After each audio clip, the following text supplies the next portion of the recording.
Grupo Literário apresenta Contos de Machado de Assis. Conto de Escola. A escola era na Rua do Costa, um sobradinho de grade de pau. O ano era de 1840. Naquele dia, uma segunda-feira do mês de maio, deixei-me estar por alguns instantes na Rua da Princesa, a ver onde iria brincar amanhã. Hesitava entre o Morro de São Diogo e o Campo de Santana, que não era então esse parque atual, construção de gentleman, mas um espaço rústico, mais ou menos infinito, alastrado de lavadeiras, capim e burros soltos. Morro ou campo? Tal era o problema. De repente, disse comigo que o melhor era a escola, e guiei para a escola. Aqui vai a razão. Na semana anterior, tinha feito 2 suetos e, descoberto o caso, recebi o pagamento das mãos de meu pai, que me deu uma sova de vara de marmeleiro. As sovas de meu pai doíam por muito tempo. Era um velho empregado do arsenal de guerra, ríspido e intolerante. Sonhava para mim uma grande posição comercial e tinha ânsia de me ver com os elementos mercantis, ler, escrever e contar para me meter de caixeiro. Citava-me nomes de capitalistas que tinham começado ao balcão. Ora, foi a lembrança do último castigo que me levou aquela manhã para o colégio. Não era um menino de virtudes. Subi a escada com cautela para não ser ouvido do mestre e cheguei a tempo. Ele entrou na sala 3 ou 4 minutos depois. Entrou com o andar manso do costume, em chinelas de cordovão, com a jaqueta de brim lavada e desbotada, calça branca e tesa e grande colarinho caído. Chamava-se Policarpo e tinha perto de 50 anos ou mais.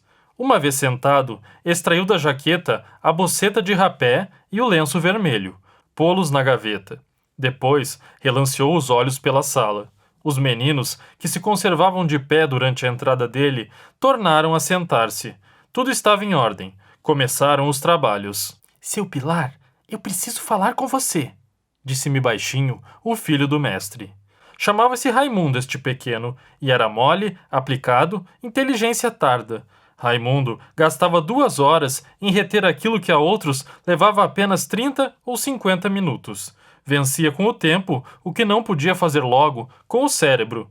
Reunia a isso um grande medo ao pai. Era uma criança fina, pálida, cara doente. Raramente estava alegre. Entrava na escola depois do pai e retirava-se antes. O mestre era mais severo com ele do que conosco. — O que é que você quer? — Logo, respondeu ele, com voz trêmula. Começou a lição de escrita. Custa-me dizer que eu era dos mais adiantados da escola, mas era.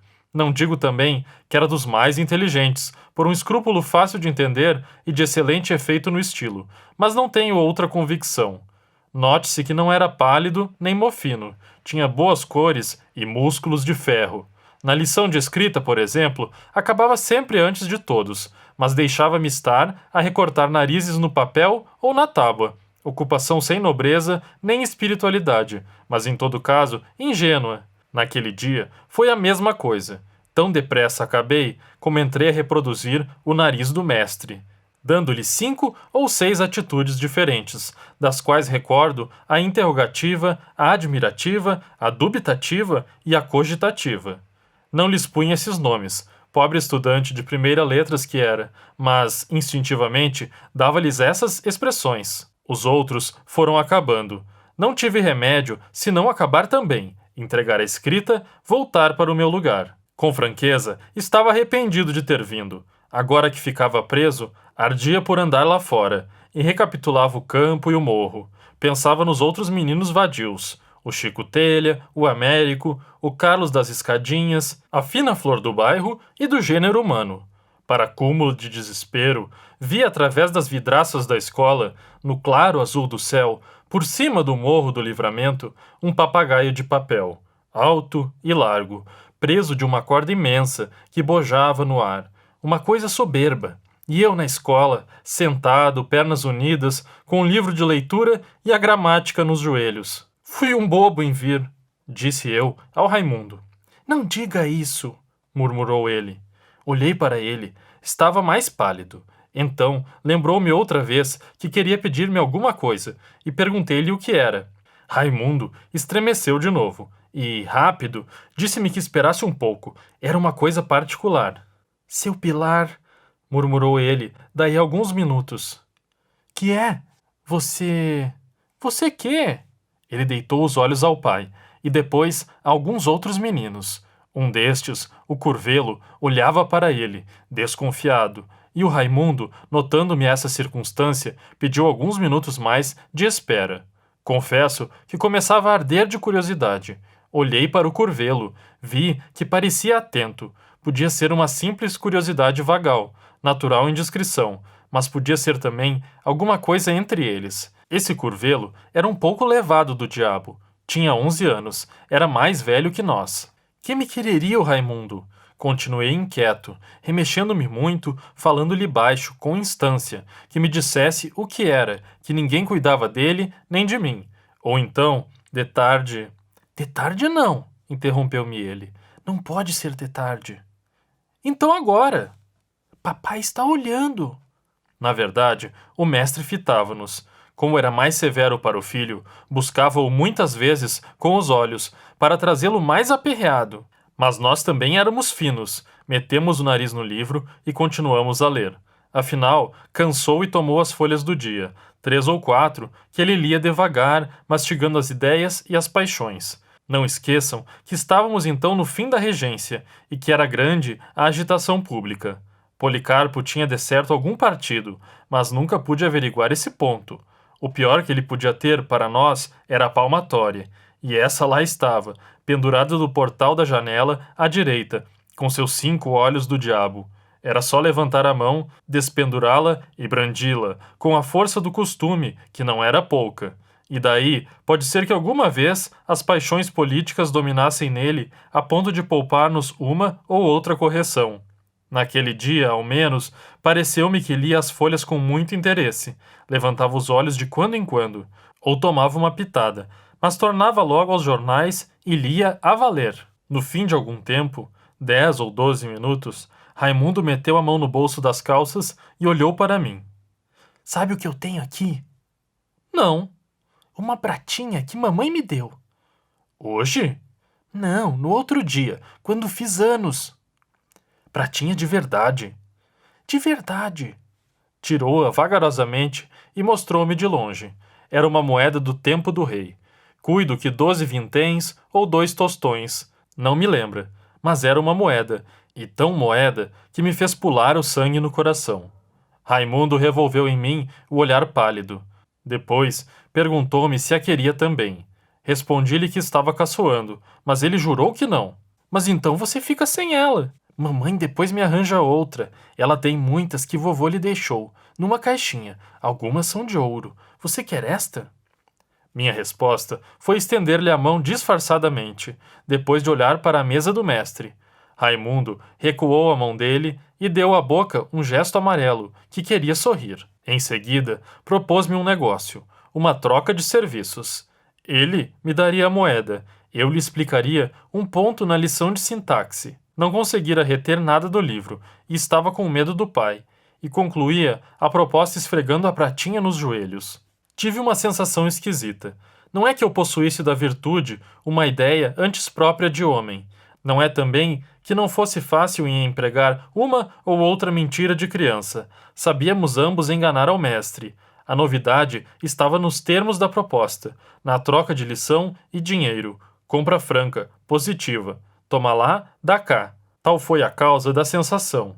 Fiquei a olhar para ele, à toa, sem poder dizer nada. Compreende-se que o ponto da lição era difícil, e que o Raimundo, não o tendo aprendido, recorria a um meio que lhe pareceu útil para escapar ao castigo do pai.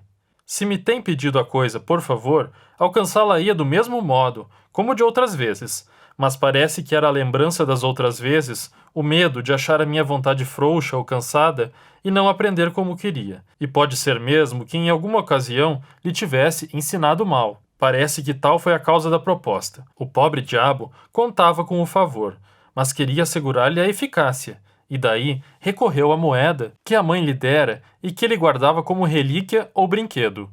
Pegou dela e veio esfregá-la nos joelhos, à minha vista, como uma tentação. Realmente era bonita, fina, branca, muito branca, e para mim, que só trazia cobre no bolso, quando trazia alguma coisa, um cobre feio, grosso, azinhavrado, não queria recebê-la, e custava-me recusá-la.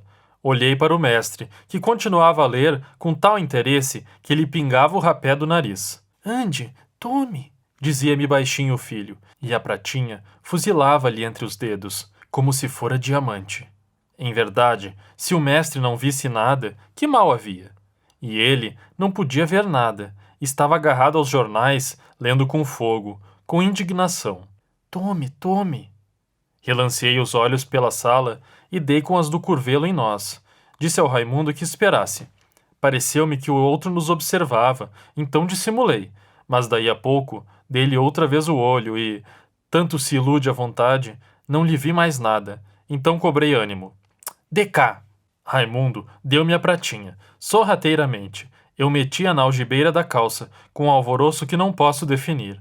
Cá estava ela comigo, pegadinha à perna. Restava prestar o serviço, ensinar a lição, e não me demorei em fazê-lo, nem o fiz mal, ao menos conscientemente.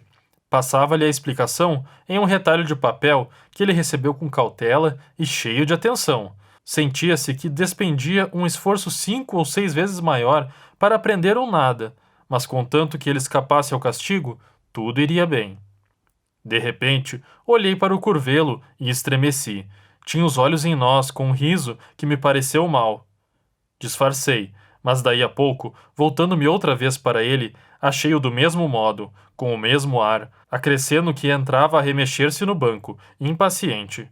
Sorri para ele e ele não sorriu. Ao contrário, franziu a testa, o que lhe deu um aspecto ameaçador. O coração bateu-me muito. Precisamos muito cuidado, disse eu ao Raimundo. Diga-me isto só, murmurou ele. Fiz-lhe sinal que se calasse, mas ele instava, e a moeda cá no bolso lembrava-me o contrato feito. Ensinei-lhe o que era, disfarçando muito. Depois, tornei a olhar para o curvelo, que me pareceu ainda mais inquieto, e o riso, dantes mal, estava agora pior. Não é preciso dizer que também eu ficara em brasas, ansioso que a aula acabasse. Mas nem o relógio andava como das outras vezes, nem o mestre fazia caso da escola. Este lia os jornais, artigo por artigo, pontuando-os com exclamações, com gestos de ombros, com uma ou duas pancadinhas na mesa.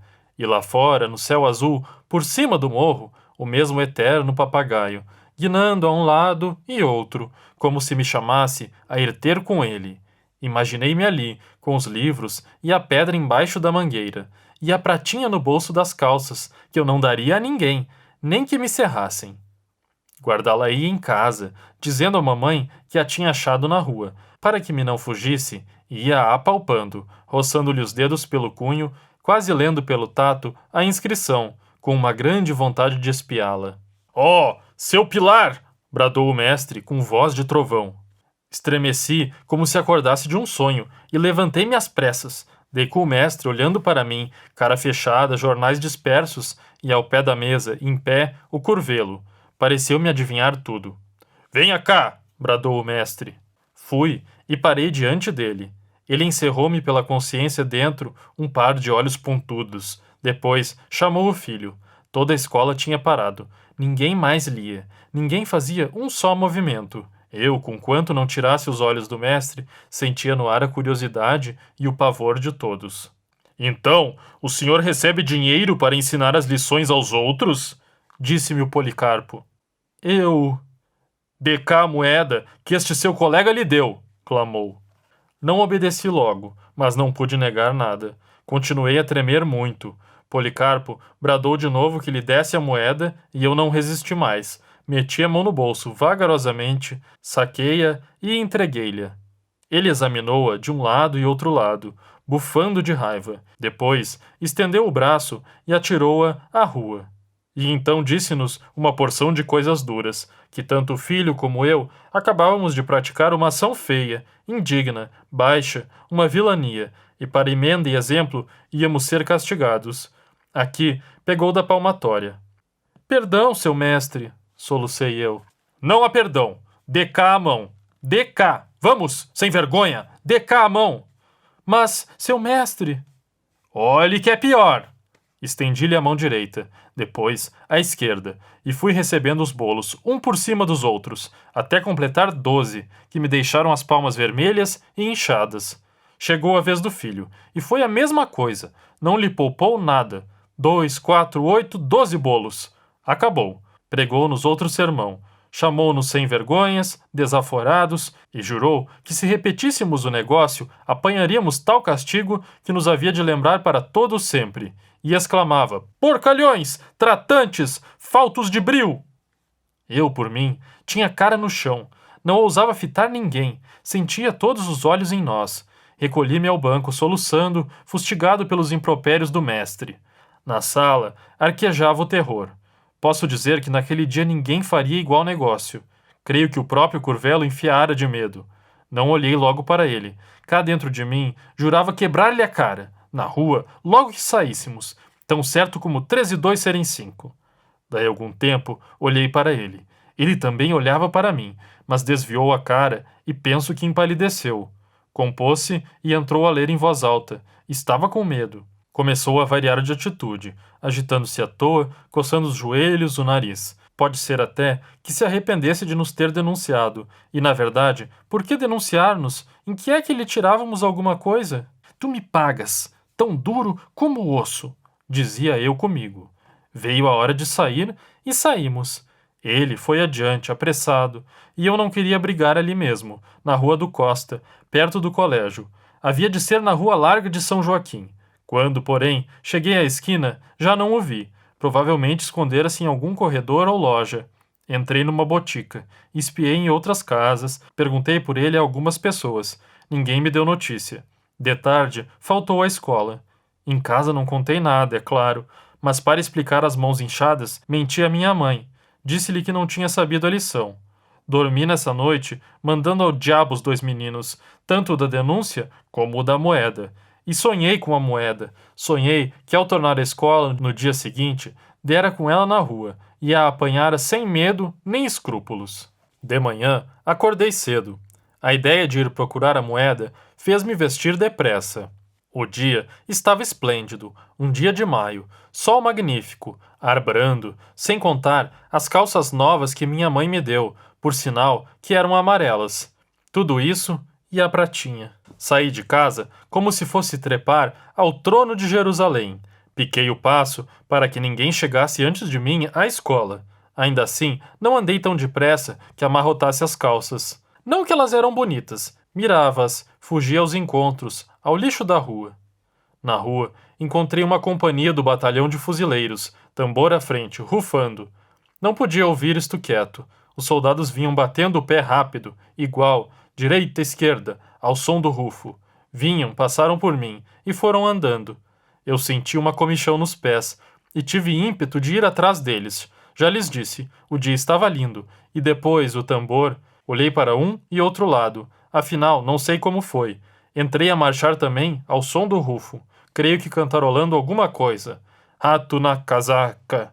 Não fui à escola, acompanhei os fuzileiros. Depois, enfiei pela saúde e acabei amanhã na praia da Gamboa. Voltei para casa com as calças enxovalhadas, sem pratinha no bolso, nem ressentimento na alma. E, contudo, a pratinha era bonita e foram eles, Raimundo e Curvelo, que me deram o primeiro conhecimento. Um da corrupção, outro da delação, mas o diabo do tambor...